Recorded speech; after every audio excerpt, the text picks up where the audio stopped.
How to hide recent items on home in Dropbox app. Hello guys, so all what you have to do is so easy and simple. Go to Dropbox. This is the home page as you can see. Now go to the top corner, click on those three lines right here and go down, click on settings, the last option. It will take you to this page. Now scroll down as you can see until you find this option. It's called hide recent items on home. Click on it.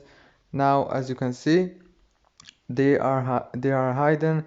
And yeah, that's it for today's video. Don't forget to like and subscribe if this video was helpful for you. And yeah, that's it for today's video, and thank you for watching until the end.